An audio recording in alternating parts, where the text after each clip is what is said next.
So అయిపోయింది ఇప్పుడే Kingdom. So previous మూవీకి వెళ్ళే ముందు ఓకే బాగానే ఉంటుందేమో, కానీ చూడాలి, నమ్మచ్చు బాగా అనుకున్నాము. వెళ్ళాము. ఫస్ట్ హాఫ్ స్టార్టింగ్ బిఫోర్ టైటిలే హుక్ అయ్యా కొంచెం. ఓకే, ఆల్మోస్ట్ ట్రైలర్లో చెప్తున్నదే జరుగుతున్నా ఓకే, నీకు స్టార్టింగ్లోనే తీసుకొచ్చేసాడు మూవీలోకి అన్నట్టే అనిపించింది. అండ్ ఒక మనకి ట్రైలర్లో చూపిస్తున్నట్టే బట్ 1920లో స్టార్ట్ అవుతుందని చూపించాడు మూవీ. సో ట్రైలర్లో చూపించినట్టే ఒక డిఫరెంట్ రేస్ కానీ, దాన్ని రేస్ అనాలో రిలీజియన్ అనాలో ఏమనాలో తెలియదు, కానీ మనుషులే వేరే జాతి వాళ్ళు అనుకోవచ్చు. ఇంకా సో వాళ్ళు మనకి ఉన్నారు అనేది మనకి ట్రైలర్లో కూడా అర్థమవుతుంది. సో వాళ్ళది ఎంట్రీనే వాళ్ళదే పెట్టారు. సో స్టార్టింగ్ మంచిగానే ఉంది అండ్ హుక్ అయ్యాము. బట్ ఓకే, కానీ అర్థమైపోతుంది కూడా, లైక్ ఆల్మోస్ట్ నార్మల్ ముందు ఉన్న మూవీస్ లానే ఉంటుంది అన్నట్టు. ముందున్న అంటే లైక్ వచ్చిన పుష్ప కానీ, దేవరా కానీ, కేజీఎఫ్ కానీ, సో అట్లానే ఉంటుంది అన్నట్టు అర్థమైనట్టు అనిపించింది. అండ్ సో ఓకే, మన ఛత్రపతి కూడా గుర్తొచ్చింది ఇంకప్పుడే. బట్ యా ఓకే, చూద్దాము అన్నట్టే అనిపించింది మంచిగా. తర్వాత అక్కడ స్టార్టింగ్ భయం వేసింది, లైక్ వాళ్ళు ధైర్యం చేయలేదు అనిపించింది. దేవరకొండ వాయిస్ కొంచెం ఇట్లా చూపించడానికి ధైర్యం చేయలేదు అన్నట్టు అనిపించింది. బట్ యా అక్కడికి బాగానే ఉంది. తర్వాత అంతా ఓకే వెళ్తుంది మూవీ బాగానే. It's good. మనకి మూమెంట్ మంచిగానే ఫాస్ట్గానే అవుతుంది, కానీ అనిపిస్తుంది అరే ఆల్రెడీ చూసిన టైప్ సీన్సే అన్నట్టు. బట్ అయినా కూడా ఏమీ మనకి చూడబుద్ధి అవ్వకుండా ఏం లేదు. Okay, it's going on. కొన్ని హై సీన్స్ వస్తూ పర్లేదు, నడుస్తుంది. భాగ్యశ్రీ అసలు క్యారెక్టర్ చాలా తక్కువ ఉంది. మన సత్యదేవ్ ఇంకా విజయ్ దేవరకొండ కలిసే సీన్ చాలా బాగా పెట్టాడు, కానీ ఆ అరిచే సీన్ అయితే అంత ఏదో జెర్సీ చూసి పెట్టినట్టు ఏమో మరి నాకైతే ఏదో జెర్సీలో హిట్ అయిందని పెట్టాడో అట్లా అనిపించింది. ఎమోషన్ అయితే నాకు హిట్ అవ్వలేదు అక్కడ అరవడానికి అంత. బట్ అప్ టు మన దేవుడు అక్కడ ఆ క్యారెక్టర్ ఏం ఫీల్ అయ్యాడో తెలియదు కానీ మనకి. బట్ కానీ ఇద్దరు కలిసే సీన్ చాలా బాగా పెట్టాడు, మంచిగానే అనిపించింది.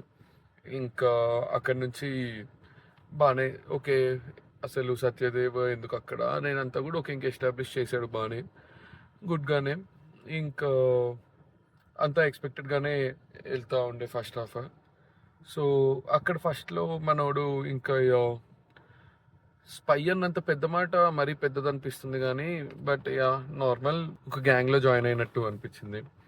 సో అంతే. తర్వాత ఇంకా ఫస్ట్ హాఫ్ నార్మల్గా వెళ్ళిపోయింది. అరే ఏంట్రా ఇట్లా చేస్తున్నాడు అని అనిపించింది. బట్ ఓకే, ఇంకా దానికి కావాల్సిన జస్టిఫికేషన్ సెకండ్ హాఫ్లో ఇచ్చినట్టు అనిపించింది. బట్ టూ మచ్ కొంచెం ఇంకా ఆల్రెడీ తెలిసిందే, డిఫరెంట్గా ట్రై చేశాడు సెకండ్ హాఫ్లో అన్నట్టు అనిపించింది.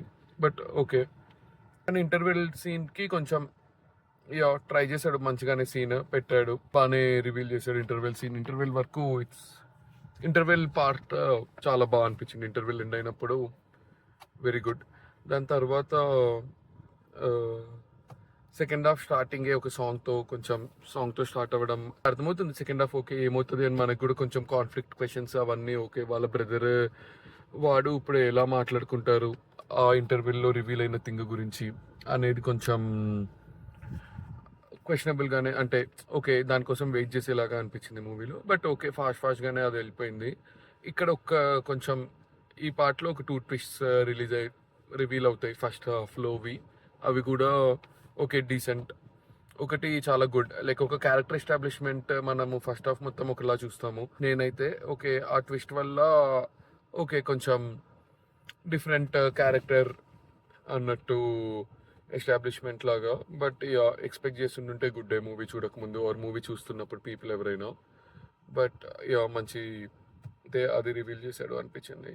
ఇంకా అక్కడి నుంచి ఆల్మోస్ట్ మన ప్రీ క్లైమాక్స్ అనాలో కానీ అక్కడి వరకు చాలా బాగా తీసుకెళ్ళాడు. లైక్ చాలా ముందున్న సీన్స్తో కానీ ఆ 1920లో ఉన్న సీన్తో ఒకటి రిలేట్ చేస్తూ అంతా చాలా బాగా తీసుకెళ్ళాడు ప్రీ క్లైమాక్స్. ఇంకా కరెక్ట్ రగిలే సాంగ్ వచ్చేంత వరకు, ఇంకా రగిలే సాంగ్ వచ్చిన పాయింట్ నుంచి ఇంకా ఓకే దీన్ని ఇంకా కంపల్సరీ మనం సెకండ్ పార్ట్ చేయాలి, ఫిక్స్. అక్కడ బేసిక్ ఇంకా అది ఆ సాంగ్ నుంచి అయితే అస్సలు మంచిగా అన్నట్టు అనిపించింది. But fine. దాని ముందు వరకు అయితే అసలు లైక్ ఓకే, మళ్ళీ 6 o'clock ఇంకో షో చూద్దామా అనిపించింది. కొన్ని సీన్స్ బాగాలేకపోయినా, కొంచెం ఇల్లాజికల్గా ఉన్నా ఓకే, అక్కడి వరకు బాగా అనిపించింది. కానీ ఇంకా కరెక్ట్ రగిలే సాంగ్ దగ్గర ఇంకా అర్థమైపోతుంది నువ్వు క్లైమాక్స్ ఇస్తున్నావు అని. కానీ ఎందుకురా ఇంత వరకు తీసావు, ఇట్లా ఇస్తున్నావు క్లైమాట్. చాలా కంపల్సరీ ఇంకా అండర్స్టాండబుల్ అనమాట. ఓకే, వాళ్ళు కంపల్సరీ మూవీని అదే ఇంక ఇట్లా కమర్షియల్గా తీద్దామన్నట్టే తీశారు. వాళ్ళు చెప్పడం కూడా లైక్ వాళ్ళేమీ తప్పు చెప్పలేదు పాపం. మన డైరెక్టర్ గౌతమ్ కూడా ఓకే ఇట్లా చేద్దాం అనుకుంటున్నాము, ఇంకా వీళ్ళు ఇట్లా ఈ లెవెల్లో చేద్దామని మా ప్రొడ్యూసర్స్ అడుగుంటుంటారు. సో ఇంకా అంతా దాన్ని బట్టి రాసుకున్నారు, విచ్ ఈస్ క్లియర్ కట్ అర్థమైపోతుంది మనకి. బట్ సో అట్లా తీసేటప్పుడు ఇట్స్ ఫైన్. అంటే నువ్వు అలా తీస్తున్నావు ఓకే, ఇంకా క్లియర్ కట్గా అది ఒక దేవరా స్టైల్ సెటప్ కనిపిస్తుంది మనకి, కనిపించింది. పుష్ప స్టైల్ సెటప్ కనిపిస్తుంది మనకి, కేజీఎఫ్ స్టైల్ సెటప్ కనిపిస్తుంది మనకి. సో ఇవన్నిటిని నువ్వు టచ్ చేస్తున్నప్పుడు డెఫినెట్గా పీపుల్ కంపల్సరీ మంచిగా నమ్మెబుల్గా తీస్తాము. పిచ్చివి పెట్టకుండా ఉండడం ఇంపార్టెంటే. సో చాలానే బాగానే తీసుకెళ్ళాడు. కానీ ఇంకా క్లైమాక్స్ వచ్చేసి మాత్రం లైక్ అసలు అబ్బా మళ్ళీ ఇట్లానే ఇంకా టూ మచ్ రా. ఇంకా అదే ఇంకా టెంప్లెట్ క్లైమాక్స్ కూడా ఓకే, సెకండ్ పార్ట్ కోసం ఏదో ఒకటి ఒక పాయింట్ పెట్టాలి, ఇంకా పాయింట్లో వదిలేయాలి. అసలు ట్రైలర్ అండ్ ఇక్కడ ఫన్నీ పార్ట్ కాదు, క్రేజీ పార్ట్ ఏంటిదంటే వాళ్ళు ట్రైలర్లో చూపించడం కానీ వాళ్ళు అదే ఆఫర్ చేస్తున్నారని పీపుల్కి కూడా చెప్తున్నారు. పీపుల్కి కూడా తెలుసు అని అనుకుంటున్నా, కానీ అది పీపుల్కి కూడా నచ్చదు అని తెలుసు అనుకుంటున్నాను. లైక్ పీపుల్ 20% ఆల్మోస్ట్ కొంచెం నాలెడ్జ్ ఉన్నవాడు వెళ్తున్నప్పుడు వాడికి కూడా 90% అయితే ఓ సరే ఇట్లా అవ్వచ్చు, ఎండ్ అవుతుంది అని తెలుసు. కానీ ఓకే ఇంకేమన్నా కొంచెం బెటర్గా ఎండ్ చేస్తాడేమో, నేనైతే అట్లా అనుకున్నాను. కానీ ఇంకా క్లైమాక్స్ ఒకటి చాలా లేకుండే. సత్యదేవ్ అసలు సూపర్ బెస్ట్. సత్యదేవ్ అండ్ మన సెకండ్ విలన్ అనాలో వాడిని అతను ఏమనాలో అది. సో అతను కూడా చాలా బాగా చేశాడు యాక్టింగ్. అసలు క్యారెక్టర్ చాలా బాగుంది అతని క్యారెక్టర్.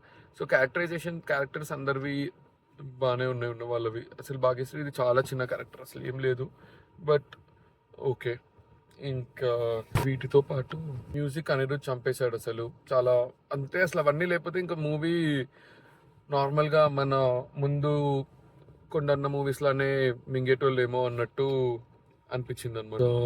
నాకు అనిపించినవి ఏంటివి అంటే చూస్తున్నప్పుడు దేవరకొండ యాక్టింగ్, అసలు యాక్టింగ్ అన్నట్టు అంటే నాకు నిజంగా నచ్చుతారు కొంచెం. అరే ఈ సీన్ బాగా చేశాడు రా, ఇది రా అన్నట్టు అయితే నిజంగా అనిపించలే ఏమి. ఎందుకంటే అసలు ఆ మూవీలో ఆ క్యారెక్టర్కే సీన్ లేదా, లేకపోతే అవన్నీ హై కావాలని ఎలివేషన్ కోసం రాసినట్టు అనిపించిందో ఏమో తెలియదు. కానీ అంత జనరల్గా వేరే మూవీస్లో దేవరకొండ చాలా తెలుస్తూ ఉంటాడు అనిపిస్తుంది నాకైతే, మంచిగా యాక్ట్ చేసేటప్పుడు ఆర్ కొంచెం ఎలివేషన్స్ ఈజీగా ఇవ్వచ్చు అని. కానీ ఇక్కడ అంత పడలేదు అని అనిపించింది. బట్ ఆయన ఇంకా ఓకే.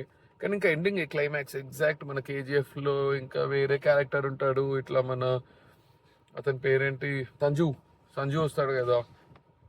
సో సంజుని అట్లానే ఇక్కడ కూడా ఒక క్యారెక్టర్ని అట్లా వదిలేసి ఉంచడం. ఓకే ఆ క్యారెక్టర్ నెక్స్ట్ పార్ట్లో సో ఎవరైనా పెట్టుకోవచ్చు వాళ్ళు కావాలనుకున్నట్టు అని వదిలేసి పెట్టడం అసలు ఎందుకురా అన్నట్టే అనిపించింది. మరి ఈ మూవీ మాత్రం నేను అనుకోవడం ఇదంతా మనకు అనిపించింది. ఇప్పుడు ఏమవుతుంది అనుకుంటున్నాము అంటే హిట్ అయితే అన్నారు అనుకుంటున్నాం. ఇంకా హిట్ అంటున్నారంటే దీన్ని తెలీదు. బట్ నేను కానీ సెకండ్ టైం చూద్దాం.